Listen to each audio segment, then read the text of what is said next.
એ હાલો પ્રકૃતિના સાનિધ્યમાં એ આનંદ કરતા મજા કરતા બહુ દિવસે રખડવાની મજા, બાઇક રાઇડિંગ, લોંગ ડ્રાઈવ અને પોશીના તાલુકાના દેલવાડા ગામથી સેબલિયા થઈને ગુણભાખરી તરફ જતા લાલભાઈ અને અરુણભાઈ. તો બીજી વિશેષમાં વાત તો આપણે ત્યાં જઈને કરીશું. ત્યાં સુધી તમે બધા જોઈ લો. લાલભાઈ ફરીથી એ જ રીતે બાઇક ચલાવી રહ્યા છે અને આપણે ગુણભાખરી આ બાજુ સેવલિયા નથી જવાનું. ગુણભાખરીનું બોર્ડ આવી ગયું છે સરસ મજાનું. લાલભાઈ ત્યાં જઈશું અને બાઇક પર બાઇક રાઇડિંગ કરતા કરતા લાલભાઈ બાઇક ચલાવે છે અને હું પાછળ બેઠો મજા કરું છું, આનંદ કરું છું. અને હવા કાતો ઠંડો ઠંડો મોસમ છે, વરસાદની તૈયારી છે અને અમે આજે આપણે જઈશું ગુણભાખરી, જ્યાં ભારતભરનો ચિત્ર વિચિત્રનો મેળો ભરાય છે. વધુ માહિતી આપણે ત્યાં જઈને જોઈશું. અત્યારે તમે આ ખેતરમાં લીલુંછમ ખેતર છે, વરસાદની તૈયારી છે. વરસાદ ન પડે તો સારું, બાકી આપણે પલળી જઈશું.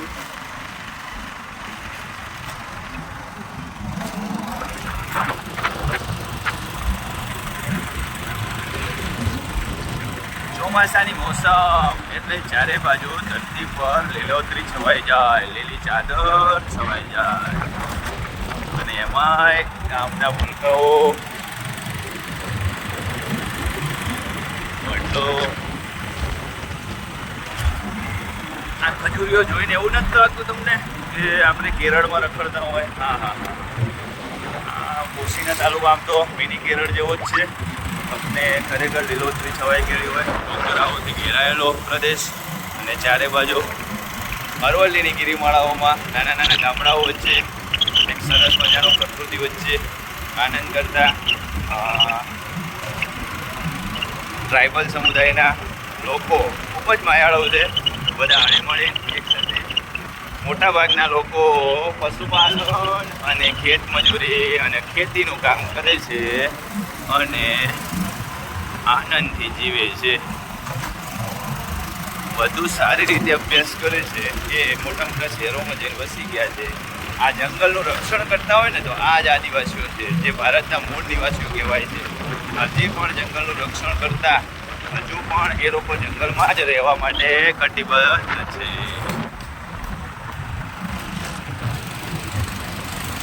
લાલભાઈ તમારે કંઈ કહેવું નહીં? તમારો વોઇસ પણ આવશે. હા હા, આપણો ચિત્ર વિચિત્રનો મેળાનો સ્થળ આવી જશે ટૂંક સમયમાં. સરસ. હા, પુલ આવી ગયો છે. કયો પુલ છે તો મને નથી ખબર પડશે તો નેક્સ્ટ વિડીયોમાં હું તમને ફરીથી બતાવીશ. પણ હા, જોઈ લો સરસ લોકેશન આવે છે. Bye bye. હવે ક્યાં જવાનું ભાઈ? આમાં બે રસ્તા આવી ગયા, એક અને આ બે. હવે જોઈએ છીએ આપણે. તમે તમારે જવા દો આગળ. પેલા ભાઈ છે ને એમને આપણે પૂછી લઈએ કે ભાઈ ગુણભાખરી જવું છે, અમને ખબર નથી. હા વડીલ, ગુણભાખરી જવું છે. ક્યાંથી? આ ગુણભાખરી છે? હા, સાધુ ફળો. સાધુ ફળો અંદર. હા હા, ઓકે.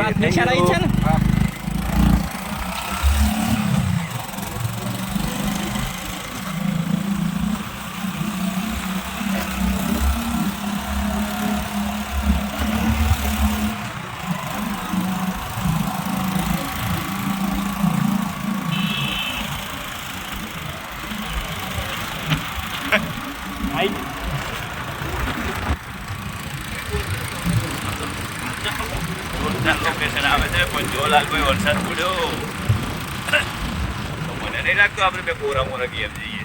આ રહ્યું સાધુ પડો. ચલો ચલો સાધુ પડોમાં આપણે આપણા મિત્રને મળીશું, સતીશભાઈ પટેલ. હા, સાધુ પડો આપણે થોડી વાર.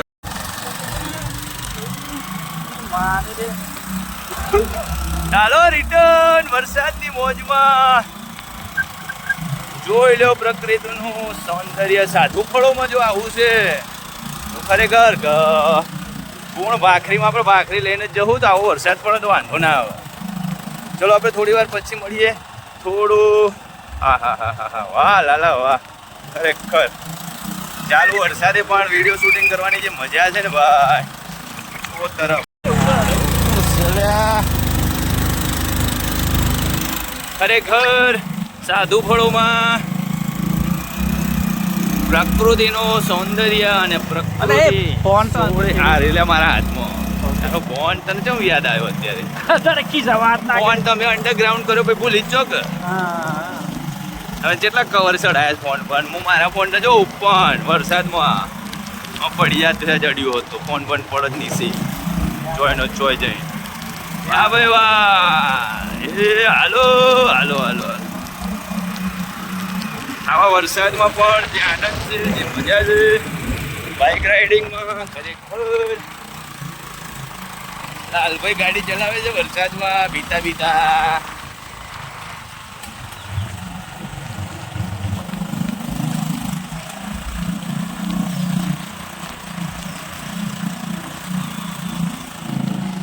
બસ હવે બહુ વરસાદ પડે છે, મોબાઈલ અંદર મૂકી દઈએ નહીં તો મોબાઈલ બગડી જશે. કાલે કાલે પ્રકૃતિના ખોળામાં સાબરમતી નદીના પુલ પર દેલવાડાથી ગળ નીકળતા. આવો લાલભાઈ, ક્યાં જાવ છો? આવો આવો. હા આ નદી થોડું 5 મિનિટ ટાઈમ કાઢીએ આપણે. સાંજે 5 વાગે તો વાતાવરણ આવું હોય કેવી મજા આવે. સ્કૂલ છૂટે પછી થોડો આનંદ કરીએ. હા સાબરમતીમાં થોડું પાણી છે, હજી થોડું ઘટે છે.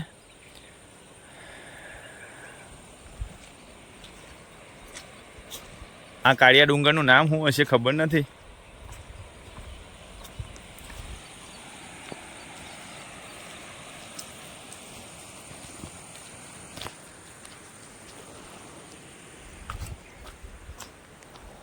કેવું છે લાલભાઈ સાબરમતી નદી વિશે કોઈ? તમે આવો અહીંયા, એ ત્યાં નહીં પડે, અહીંયા નહીં પડે, એ ત્યાં. હા ત્યાં ગોળ ભાખરી. મને તો એવું હતું પહેલા કે આપણે ત્યાં ભાખરી લઈને જવું પડે, પણ એવું નથી ને. હા નહીં તો મેં કીધું ઘરે કહી દઉં 10 ભાખરી બનાવી રાખ્યો તો આપણે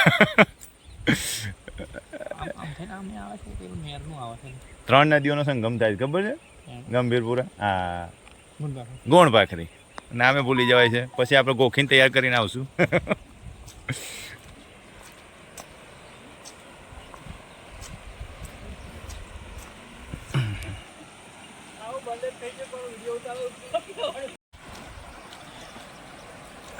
સાબરમતીનું કલકલ વહેતું પાણી રે. બાજુમાં કાળીઓ કંઈક ડુંગર છે અને અમે દેલવાડા પુલ પર ઊભા છે. બકરા આવે છે સરસ મજાના. હાલો બકરાઓ જોડે મસ્તી કરવી.